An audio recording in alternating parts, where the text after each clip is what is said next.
அன்புள்ள ரவி ரவிஜி டிவி அன்பர்களே வணக்கம். ஒவ்வொருவரும் ஒவ்வொரு தெய்வத்திடம் பக்தி செலுத்துவது ஏன்? மற்ற மதத்தினருக்கு, உதாரணமாக முஸ்லிம்களுக்கோ கிறிஸ்தவர்களுக்கோ புத்த மதத்தினரோ ஜைன மதத்தினரோ ஒரே ஒரு கடவுள். இந்து மதத்தில் மற்றும் பலவிதமான கடவுள்கள் உள்ளனர்.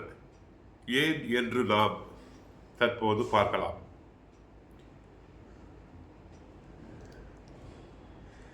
நமது இந்து மதத்தில் மற்றும் ஏகப்பட்ட தெய்வங்கள் இருப்பதால் அவர்களுக்கு எந்த தெய்வம் பிடிக்குமோ அவற்றை நாம் வணங்கலாம். ஜாதகத்தில் தெய்வத்தை கண்டுபிடிக்க 5ஆம் இடத்தை பார்க்க வேண்டும். லக்னத்துக்கு 5ஆம் இடம். லக்னத்துக்கு 5ஆம் இடம் பூர்வ புண்ணிய ஸ்தானம், புத்திரஸ்தானம், புத்தி ஸ்தானம். பூர்வ புண்ணியத்தில் பாவம் செய்தோமோ புண்ணியம் செய்தோமோ என்று நாம் கண்டுபிடித்து விடலாம். புத்திரஸ்தானம் குழந்தை குட்டி ஸ்தானம். அது புத்தி ஸ்தானம். ஒருத்தருக்கு புத்தி செயல்படுகிறதா இல்லையா என்பதை நாம் 5ஆம் இடத்தை வைத்து நாம் கண்டுபிடித்து விடலாம். அடுத்து, எவ்வளவு சம்பாதித்தாலும் அதை அனுபவிக்க கொடுப்பினை வேண்டும். சிலர் கஷ்டப்பட்டு சம்பாதிப்பார்கள், அனுபவிக்க மாட்டார்கள். சொத்துக்களாக சேர்த்து சேர்த்து வைப்பார்கள். பேங்க் நிறைய பணம் போட்டு, பேங்க் பேலன்ஸ் நிறைய இருக்கும். அவர்களுக்கு உடல் சுகம் இருக்காது, மனசு சுகம் இருக்காது. ஆக 5ஆம் இடத்தை வைத்து நாம் எந்த தெய்வத்தை நாம் வணங்க வேண்டும் என்று நாம் எளிதாக கண்டுபிடித்து விடலாம். அடுத்து, 9ஆம் இடத்தை வைத்து கூட தெய்வத்தை கண்டுபிடிக்கலாம். 9ஆம் இடம் பாக்கியஸ்தானம், ஆன்மீகத்தை குறிக்கும் இடம். 9ஆம் இடம் அதுவும் ஆன்மீகத்தை குறிக்கும் இடம். லக்னத்துக்கு 5ஆம் இடத்தில் சூரியன் குரு இருந்தால் சிவனை இஷ்ட தெய்வமாக வணங்கலாம்.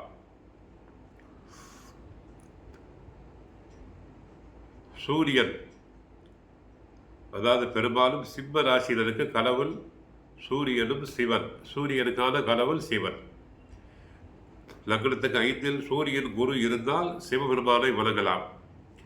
5ஆம் இடத்தில் கேது இருந்தால் விநாயகரை வணங்கலாம். 5இல் சந்திரன் இருந்தால் அம்பாளை வணங்கலாம். மாதா ஸ்ரீ புவனேஸ்வரி அம்மன், ஸ்ரீ பழனி அம்மன் போன்ற அம்மன்களை, முத்துமாரி அம்மன் போன்ற அம்மன், ஓம் சக்தி, பராசக்தி போன்ற அம்மன்களை வணங்கலாம். 5இல் புதன் இருந்தால் நாராயணனை வணங்கலாம். 5இல் சுக்கிரன் இருந்தால் மகாலட்சுமி தாயாரை வணங்கலாம். 5இல் செவ்வாய் இருந்தால் முருகப் பெருமானை இஷ்ட தெய்வமாக வணங்கலாம். 5இல் ராகு இருந்தால் துர்க்கையை வணங்கலாம். 5இல் சனி இருந்தால் பெரும்பாலும் முனீஸ்வரனை வணங்குவர். இல்லாவிட்டால் காலபைரவரை வணங்கலாம். ஆக சிலருக்கு 5ஆம் இடத்தில் ஒன்றுமே இருக்காது. அவர்கள் என்ன செய்ய வேண்டும்? லக்னத்துக்கு, உதாரணமாக மேஷ லக்னத்திற்கு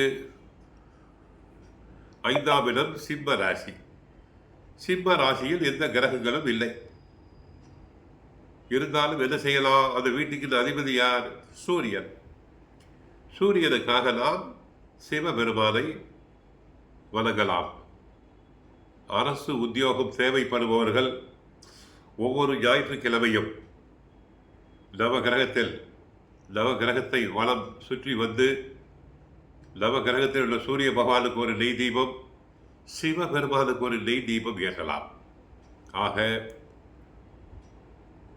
நம்முடைய தெய்வம் யார் என்பதை நாம் கண்டுகொண்டோம். இறை வழிபாடு இல்லாமல் நாம் வாழ்க்கையில் முன்னேற முடியாது.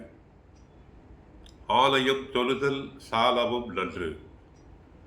முடிந்தால் சுந்தரகாண்டம் பாராயணம் செய்யுங்கள்.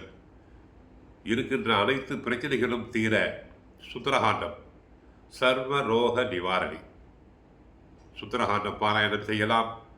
பகவத்கீதையில் ஒரு பக்கம் 2 பக்கம் படிக்கலாம். படித்து கொண்டே வந்தால் உடல் ஆரோக்கியமாக இருக்கும். குடும்ப பிரச்சனைகள் இருக்காது. சுபகாரிய தனங்கள் இருக்காது.